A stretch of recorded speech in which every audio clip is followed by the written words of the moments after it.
I'm using 2 dog toys as a tripod. I'm already sweating. I'm recording this on the 19th of March and I'm sweating.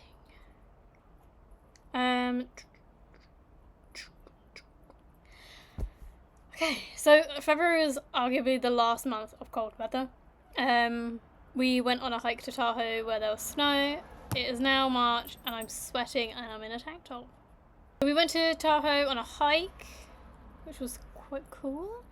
We did a few different things this month, but you know, overall it was a pretty chill month. So yeah, welcome to Dinnertime, which is my long form recap of the month. It includes different things I've done, books I've read, and things we've watched. So we went back to Tahoe. This time we were able to go on a hike. Last time we didn't. It was actually really fun. It was my first hike where I've hiked in the snow. It wasn't actually that bad. It looked and felt like it was going to be a lot worse than it was. It was actually pretty easy. Yeah, so, I mean, everywhere else was, like, pretty okay weather, but then, obviously, the hiking trail was, like, icy and snowy, which was very weird. It wasn't too cold, because once you get moving, you get warmer, which sounds like common sense, and it is, but, you know, when you get there, you don't feel like that. I got to take up some close-up pictures of crows, which was really weird. Actually, we went to we stopped at the shop on the way there to get some snacks and stuff and some lunch. And, I mean, number one, I was worried that I wasn't going to find anything because I can't have dairy, and that can be a problem here. But there was, like, loads of crows in the like, car park, and they were very, very close to people. And I was like, I think someone's been feeding them. So we went in and we were talking to this lady who worked there. She was really nice and really friendly. And I was like, do people feed the crows? And she was like, you're not supposed to, but yes. And I was like, I'm not asking to feed them. I'm just curious because they're very, very friendly and they're, like, not flying away. Like, I could get pretty close to take a photo of him and he just didn't budge. And she was like, yeah, people feed him. She was like, not gonna lie, I feed him. So shout out to that lady feeding the crows.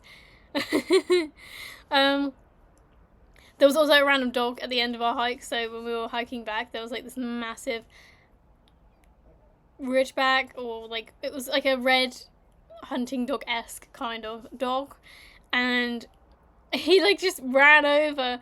And at first we were worried that like he'd run away from someone, but there was an older lady like a little further back from us, so we realised it was her dog. So he was so cute. He was a puppy and he was like just bouncing all over the place, and then he was like literally jumping and hopping on the way because he got really excited, and she's like, oh, I'm so sorry. I was like, it's fine, don't care.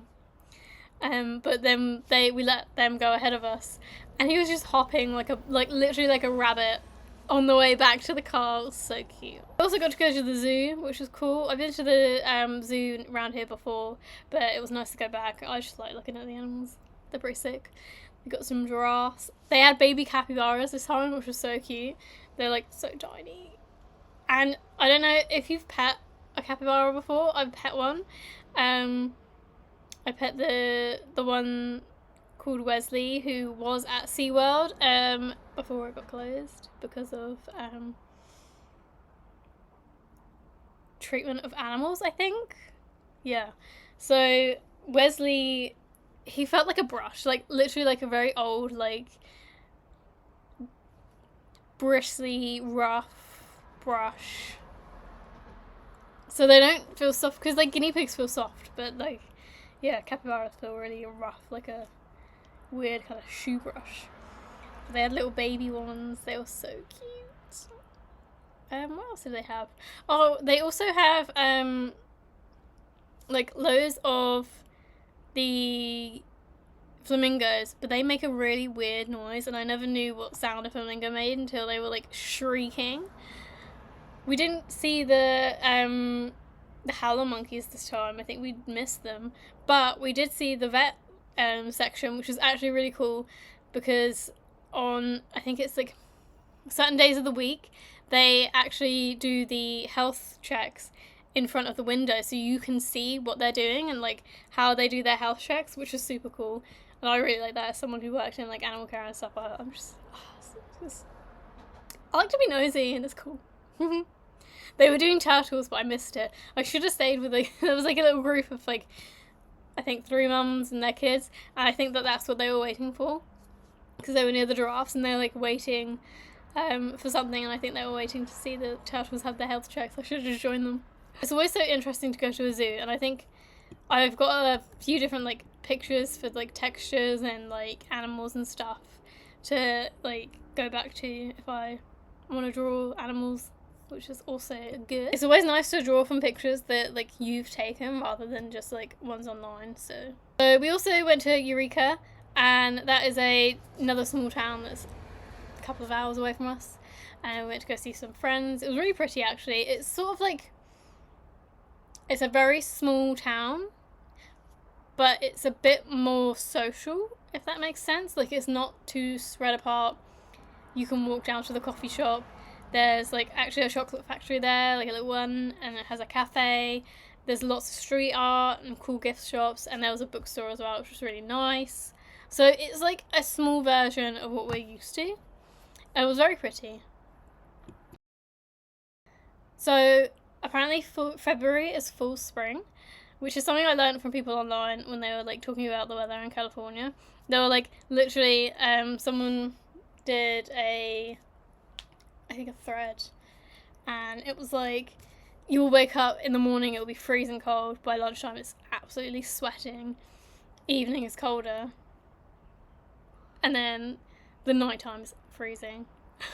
Now it's not, but it was going through like a little circle, like how hot it was, and it was weird that it would be insanely cold at night, and then by lunchtime it would be so warm. Now it's just like warm all the time. We had to, we actually folded up our, she's still asleep, she's not going to hear me. We had to fold up our heated blanket and the winter blanket as well. Daphne nearly opened her eyes at that. She's sleeping on my pillow. She likes a blanket. We had 4 on the bed for winter. We had the heated blanket, the like knitted kind of one, and then 2 other ones. Actually, I think we might have had 5, because some of the smaller ones are for her. Well, anyway, we managed to get it down to 2, which is a SpongeBob one and a Cheetos one. And that is, they're literally shoved right at the end of the bed, because we don't want them. It's just for her, because she's so small, she gets cold. But actually, for a couple of nights, she's been under the duvet. So I thought it was a regular spring, to be honest. I took part kind of in the Groundhog Day. I think that the possum was right, and I think it was an early spring. I don't know how you're supposed to decide that, who was correct, or if it was spring or not, but I think it's an early spring because flowers are coming out and it's really hot now, and like everything is growing. It's not just like 1 or 2 random things. So I think the possum is right. Apparently the groundhog has very rarely been right anyway, so just saying. I think it was the possum. I think the possum is correct. Yeah, it's sunny. We did have a moment of hail, which was weird, but yeah. The daffodils have popped up. You've got a little mix of rain. Actually, the rain was quite heavy at times. It's ruined some of the plants in the garden, which sucks. Like, some of them got really, really waterlogged. We're struggling with the succulents that have a lot of water in the leaves, actually, so if anyone knows how to sort them out or take care of them, because they just seem to rot. Even if we're not watering them, they just rot. I don't really know what I'm doing with them. Normal succulents, fine. These watery ones, I'm not really sure what I'm doing with them. But yeah, spring in my eyes now. Yeah, and my birthday's in March, and I feel like a spring baby, not a winter baby. Definitely adopted that as a personality trait as a child, but, you know, if I change it now, I might crumble. So, it is spring. There's currently a hummingbird migration underway in the US. If you look on Hummingbird Central, there's a lot of sightings in Florida. Less in California, but we've actually had a few in our garden. We've actually had more now. There's now currently a fight I didn't realise that they are territorial, so if they have a feeder they like, they will chase the other ones off. I have witnessed that. We now have 4 feeders. I've spread them out as far as I can because I think you're supposed to have them 10 feet apart, and I don't know if they're 10 feet apart, and I don't know if I can get them 10 feet apart because there are limited branches that we can like reach and get them down each week to clean. But I'm trying, man. I'm trying to avoid the hummingbird fight. God, it'll be horrible. He gets quite aggressive as well. He likes that feeder.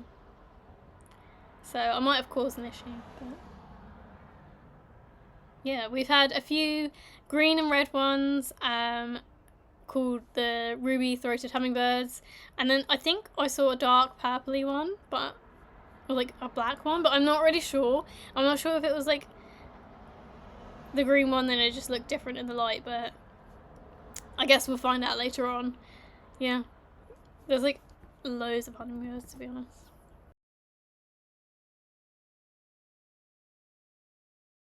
Got my first bill for health insurance. So any Americans listening will probably understand this, but so I had to go to the ER, and my insurance covers ER trips, so I don't pay anything. And then they sent me a letter and said, oh, we're not covering some of the stuff, but you don't have to pay anything. And I felt so bad for the hospital. Because I think what they're not covering is things that they think that were unnecessary, but actually they kind of were, because of what I said. I don't know. But my review of the ER in America is that it is way quicker than going to the ER in Portsmouth. So in Portsmouth there's one ER for like Portsmouth, Fareham, Cosham, probably Southampton as well, because Southampton Hospital doesn't, I think they're a specialist.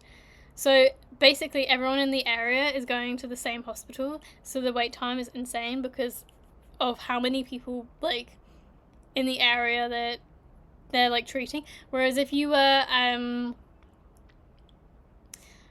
if it was just Portsmouth and you had a Portsmouth hospital, Southampton hospital, blah blah blah, it would probably be better. But anyway, it's insane wait times there. I was seen and like everything was completed in 3 hours. And I had a scan, I had an ultrasound, I had an IV with painkillers and blood tests. Yeah, it was mad. I was seen in 3 hours. I had got a referral, which was shocking. If anyone's ever tried to get a referral in the UK, you'll know how surprised I am at this. It hasn't gone through yet, so I will say I got the paperwork saying that I can have a referral and it's been sent over. It has not, like, I haven't been to the referral yet. And obviously I will have to wait. And yeah, so, but I was very impressed with the ER service. It was quite cool.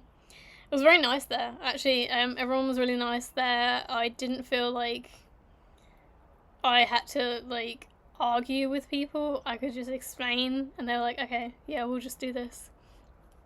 Went in for a scan. And the fact that they actually, when I was waiting for the scan, I heard someone say that they had another scanner down, so they were working with just one scanner for everyone, and they still got me out in 3 hours, which is, like, very impressive. I wasn't serious, I just had colitis. I now have to see if it is a genetic thing or just a random, like, unfortunate, more serious flare-up than I usually have with IBS, but we'll see. But yeah, they were really nice. They did scans, they got me what I needed, and I had my own little room, which was nice, my own bathroom. Yeah, I then had to have a blood test for my visa because my medical didn't make it to the office. So I gave in my paperwork when I landed in New York when I got here in August, and apparently it's supposed to be sent off or at least the medical was supposed to be given back, and they did not do that. So I had to do another one. So I had to have 2 blood tests in the space of like 3 weeks. So most of February I've been like half awake because I have lost blood. But I feel a lot better now. I think that was why I felt so like gross in February. Yeah, that's like literally the most amount of blood taken that I've had taken in so long, and such a short amount of time. But these must, yeah. But you do have to wait quite a long time to get doctors, to register with the doctor. I remember we were talking to the people at the emergency centre because I have to get I don't now, but I had to get my prescriptions from the emergency room because the walk-in clinic can't do them. And they were the only ones who could do it, and they were like, just come back whenever. And it took quite a long time for the paperwork for the doctors to go through. All in all, it's taken like the 6 months we've been here to register with the insurance and also register with the doctors and have our first doctor's appointment. But it hasn't been like that bad, and you know, we didn't really need to rush in necessarily. I know I had a referral, but like after the ER visit I've been okay. On to the monthly watches. We have rewatched the entire 3 seasons of Ted Lasso again, start to finish. The new series is out in August, and I'm not gonna lie, ever since Jacob introduced it to me, I go through phases of wanting to watch it all, and I kind of want to rewatch it again, but I don't think you want to. Yeah, so first we watched Ted Lasso. This is a series which is about an American football coach hired by Richmond FC in London to coach their football team, and the storyline follows Ted and Coach Beard, who moved from the US to London, and this is amidst Ted and his separation from his wife. He's leaving his son, so he's long distance parenting his son, going through a partition, which turns into a separation. You have Rebecca, who is the new owner of Richmond FC, who has just divorced her husband, who was the previous owner. She's also going through the repercussions of his actions. His cheating scandals are hitting all the newspapers, and his replacement of her, a new younger partner, also called Rebecca. This series has a really strong sense of character development and integration of different character stories to follow the main plot line. It's got 3 seasons so far, with a new season out in August, which is to follow the women's team that is proposed at the end of season 3.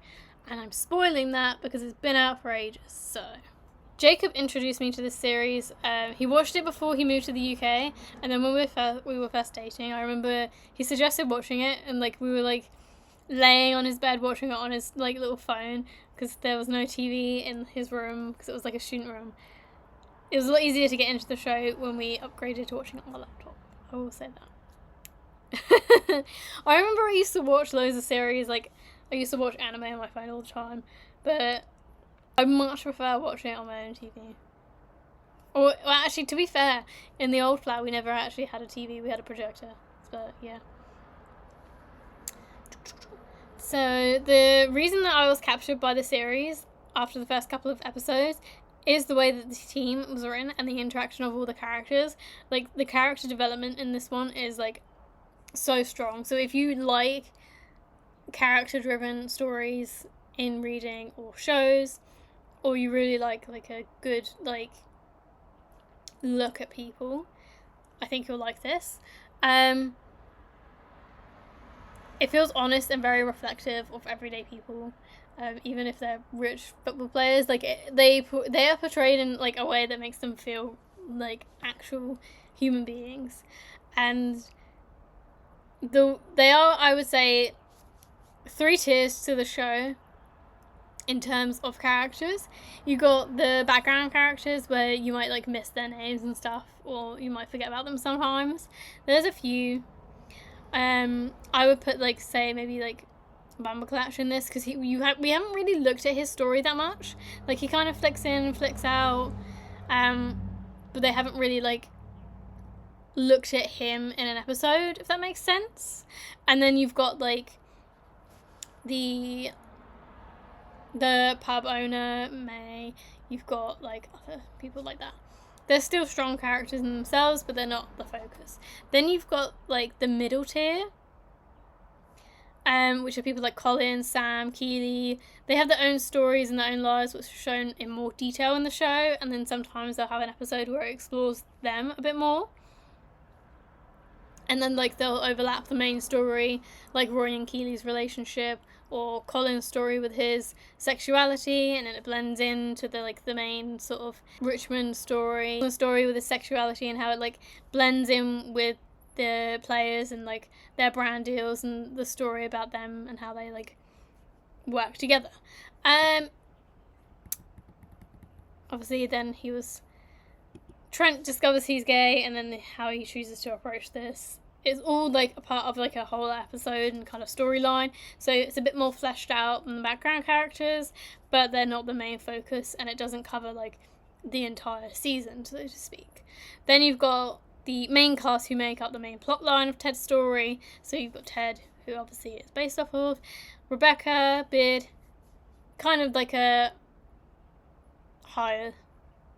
tier structure there. So it's a very organic way of structuring a large cast, and also balances attention on them very nicely. And it also allows for a more nuanced and creative look at the processes of the club, the personal lives, and how they unfold in this setting, not like just one person. Because if you focus on always looking at Ted, it would make the audience feel a bit fatigued, I think. Because, you know, like in life, there's some days when you don't do anything. And if he was always doing something, it wouldn't really make sense. So having that like sort of like other areas to bounce off of is quite nice.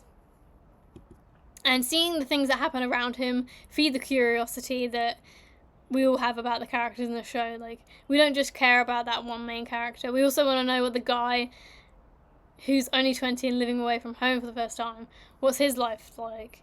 Like, the one who's so nice and friendly at work, is he always like that with his sons? It's the different angles that help to propel the narrative in a natural way, and it also shows the main characters in different scenarios and perspectives as well.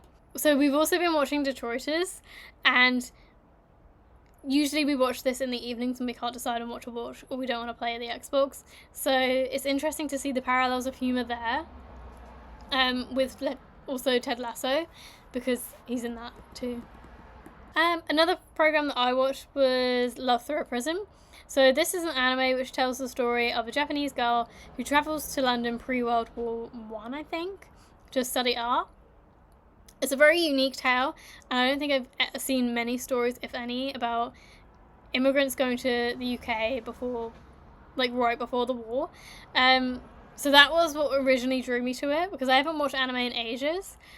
So I was very curious about this sort of like setting and how it would be approached. So it's told largely from her point of view about her studies and her goal to be number one in the department, as this is what her mum wanted, otherwise she would have to go home and marry and take over the business. So she has moved abroad to pursue her like lifelong dream to be an artist, and she has this pressure that sort of builds with each week that comes closer to the end of the first sort of semester, that she needs to meet the conditions in order to stay. So that's sort of the catalyst to the story. There's a love-hate relationship with the main character, who meets Kit, which is a rich student with a unique personality. I don't really know how I would describe him. He's very odd.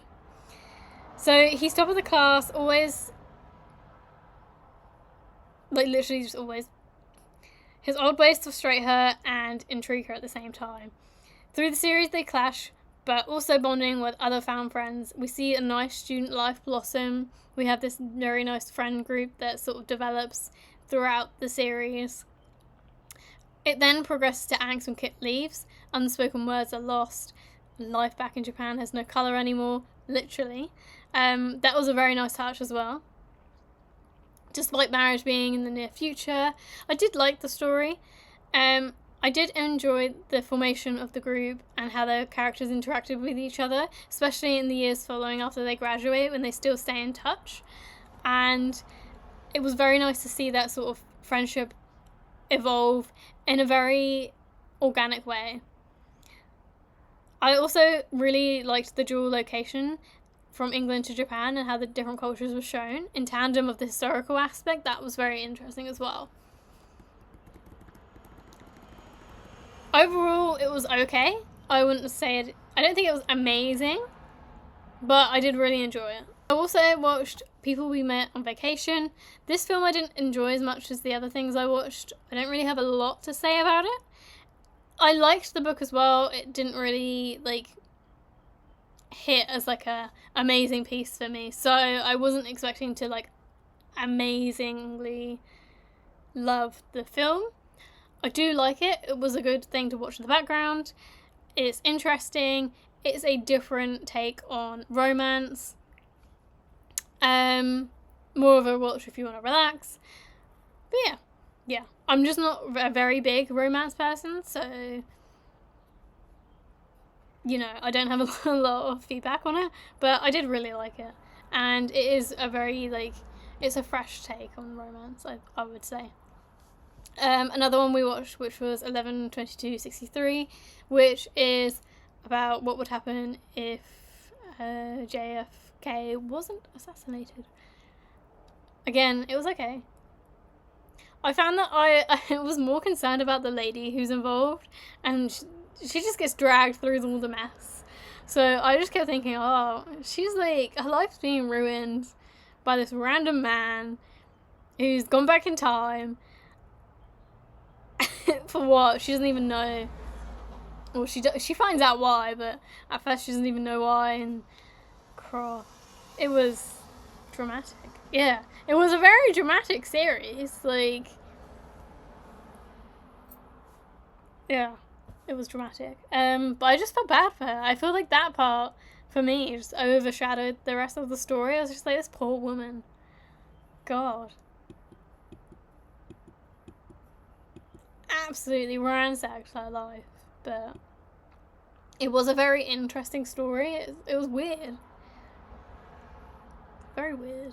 I did like the part where you could sort of see him falling for the lady, and he was told not that if you mess around too much then things will go wrong, and you can sort of see where he gets a bit do I don't I, and then he just goes for it and sort of loses himself a bit. But it was interesting. But I just feel really bad for that girl. Another series that we watched, which I loved, How to Get to Heaven from Belfast. It was amazing. We watched it on Netflix, and it's the second series made by the creative Derry Girls. Lisa McGee is very good at writing, and this show I would describe as a longer, more developed version of the flashback episode from Derry Girls. It's an older character cast. Rather than following schoolgirls, we're following an older friendship group. Although there are flashbacks as well to when they were younger, so there's still sort of that element of blending different timelines. There's the back and forth between these sort of two timelines as we explore the story, which is that one of their friends has gone missing and they haven't spoken to her in ages, but they have something that they all share, which is a secret, and they are worried that that's going to come out, so they go into trying to find what happened to her. The music is amazing. It's very early 2000s, and it mixes quite well with the quirky characters and the sort of mix between drama, seriousness, and being quite silly. sort of, again, in a similar way to Derry Girls, but with a bit more seriousness because it's sort of like a crime aspect to the story. So that was really good, and I really enjoyed the music a lot. It takes the detective / we have a secret star from classic dramas, but it pairs it with friends that bicker and a lot more down to earth and funny, and has that sort of Irish humour to it that I think makes a really stunning series. Almost like, kind of like, not to do another comparison, but like if you took Derry Girls and mixed it with a BBC crime drama, that's this series. So if you like both of those, watch it. It continues Lisa's talent and portfolio really well.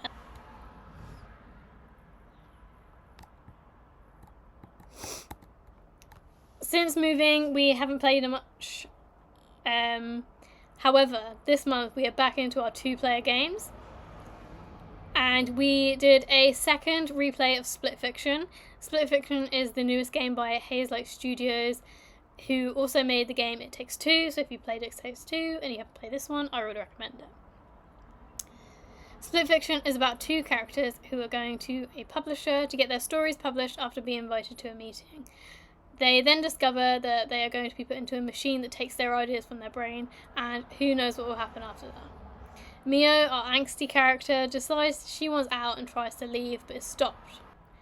She then ends up falling into Zoe's simulation, which the company do not know what to do with, and this is where our story starts. So the game is basically structured through the stories of the characters. You jump from one to another, sort of like chapters. Each different story that they have in their brain is a different chapter, and then you have a boss at the end of each one. You're searching for glitches that take you closer and closer to the end, and you have to complete these stories to progress. There's also some side quests along the way, which are the characters' less developed or worst ideas, which is really fun. There's one where there's a weird hot dog story, and a birthday party one where you play as Teeth, which is really cool. Zoe is more of a fantasy girl, Mio is more of a dark cyber tech sci-fi girl, and these are the 2 styles that make up the game, as well as the plot with the publisher trying to physically steal their ideas and using this device. This is what drew me into the game, because I heard this concept and was like, that's actually amazing. It sounds so cool. And we already played It Takes Two, and we loved that. I think we've already played that twice, and we really loved that one as well. It has such a deep, very thought out concept to it. So seeing that they made another game, we just had to play it because they're so good at making 2-player games with depth to them. You both have a character with a backstory. The settings are immersive, they're challenging, not to mention their focus on working together as teammates and not just playing the same game on the same screen. Sometimes you literally have to rely on the other person, not just when you get to the boss, but through the main story as well. I also really like that the different characters have different skills, and some forms that they change you into are different depending on what story you're in. Sometimes you're both dragons, sometimes one of you is a horse. Need I say more? If you enjoy playing games with other people, but you also want something that's a bit more story-based rather than just fighting, I would recommend this game. I'd also recommend It Takes Two.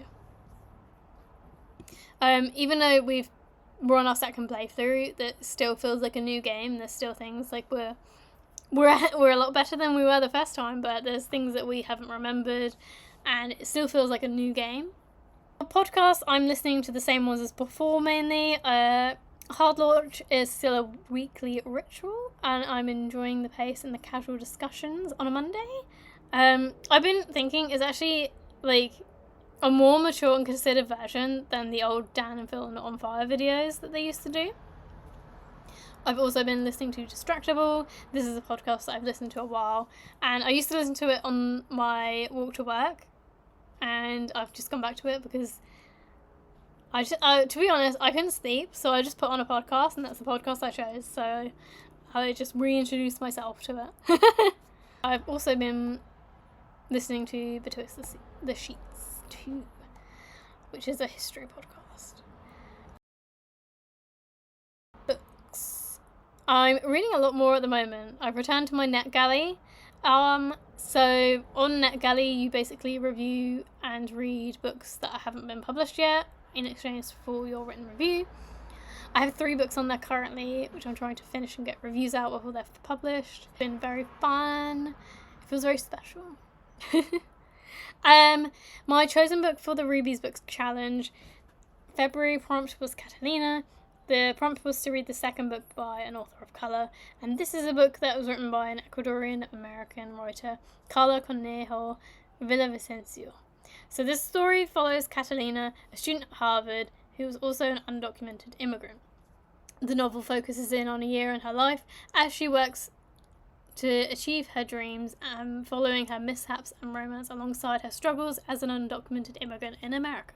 Catalina lives with her grandparents who moved to the US, and she has big dreams and loves media, magazines, and fashion. I loved the vivid descriptions of her clothes and the snippets of 2000s pop culture in the book as we follow her story. It made it feel more real, and especially paired with the clashes between Catalina and her grandparents and the internal monologues about her immigration status and the possibility of the Dream Act to help her status. It just formed a really nice balance between serious and fiction. The part that threw me the most was the romance between the boy and her. So you have her boyfriend in the story, and that's fine, but then his dad is suddenly he's this famous guy, and he wants to do a documentary on Catalina to raise awareness when her grandfather served a deportation notice, which felt a bit askew compared to the rest of the book. However, this is a fiction book following a non-fiction about being an undocumented immigrant, so I can understand the need to put something in a bit of fiction to change it up a bit. I'm still finishing The Lost Folk. It's quite bulky non-fiction. I read quite a lot of it in the car, and then I sort of fell off my trail of thought with it. But I'm basically halfway now, so I finished Just Watch Me as well, which is a debut novel by Leo Torenberg. This was one of my books that was on my anticipated reads list on Instagram. And this is a book about Dell, who is working at a juice bar. When she is fired, she goes to her flat with no bathroom, and she's scrolling online and she finds a streaming website. And she wants to make money, has to make money. So she decides to stream for 7 days non-stop. This causes issues because her mum is trying to get her to visit her sister who's in a coma, and her neighbour whose bathroom she has to use doesn't really want to be on the live stream or chat when there's random people listening in. So it's all very awkward. It gets more tense when a viewer notes her plants, and she sells one to someone and they come and collect it at her door, and the other one says that she will donate money if Dell will eat the jalapeno off of the plant. She gets the donation, and this sort of unfolds the chaos of doing things for donations to earn money, and sort of what can happen when you enter this sort of earning pattern. I really loved the exploration of grief, because when you get further into the story, you unfold more about Dell and her history and her sister, and the reasons why she's avoiding her mum, and how she feels about her mum, why she's being chaotic and avoidant. It's messy and it's very jarring, but it also feels like a cry for help, and you find yourself rooting for Dell, even with her pitfalls.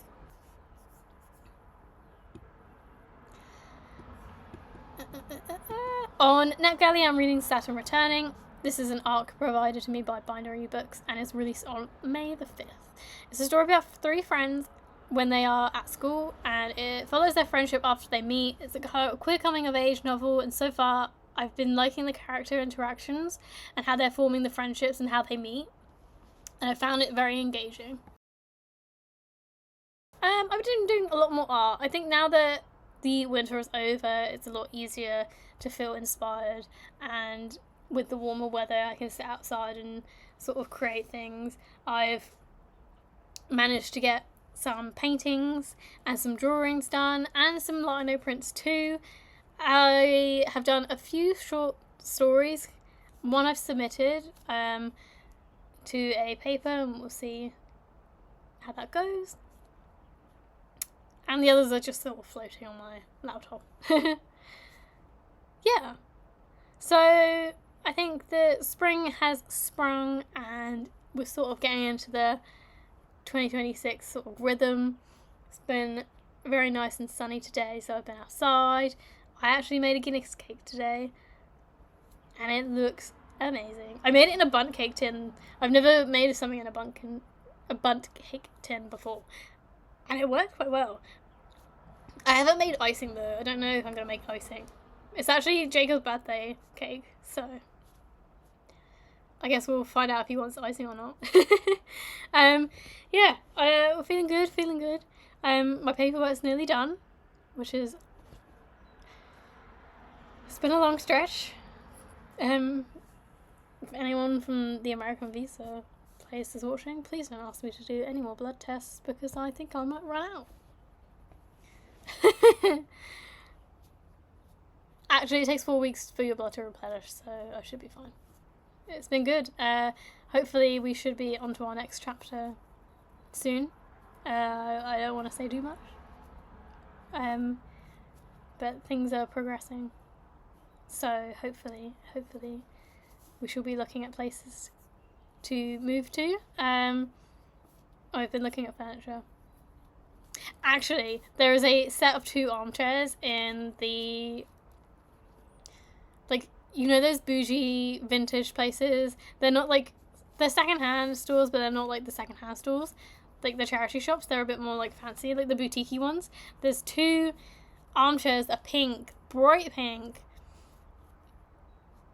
and they like match, and they've got like little flecks of like yellowy gold in them, and they're like round, and those would be so cool. There was also the I don't know what kind of, like, if they're mid-century or not, but there's like this coffee table, and it's like gold, and it's like a circle and a circle, gold on the outside, and then the table bit is glass. And they had one of those, but I think it's gone. I think someone must have bought it, because there was also like little tables as well, like bedside tables in the same. Someone must have bought it by now. It's been months, but if they're still there, I want them. But they're really expensive, obviously. I think the armchairs are like $300 each. But it would be cool to have them. I probably won't get them, but I can dream. Maybe I'll get those and we won't have any other furniture. We'll just sleep on the armchairs. Yeah. That's all I can say. I visited the cat place yesterday. This is more into March now, so this is a sneak peek into March. I visited the cat place yesterday. I haven't been there in ages. We've bonded. We've bonded with a little man. He's got 3 legs. He's very shy, and in November he just ran away from us. Yesterday, or the day before, he was playing. He was playing with us.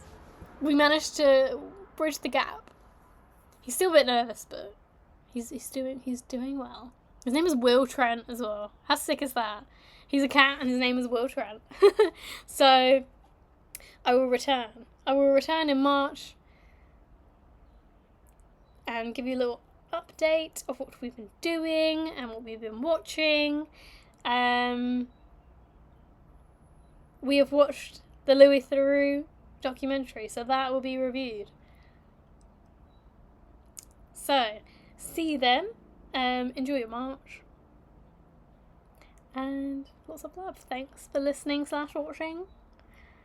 Yeah, please check out my Substack. Actually, I've put all of my book reviews onto a Substack page. So if you follow my links, it will be there, or you can search notes on the blurb, and that will be my Substack. It's got all of my book reviews in one place. If you don't follow me on Storygraph or Goodreads, you can see everything, including my reviews for unreleased books. But yeah, see you later.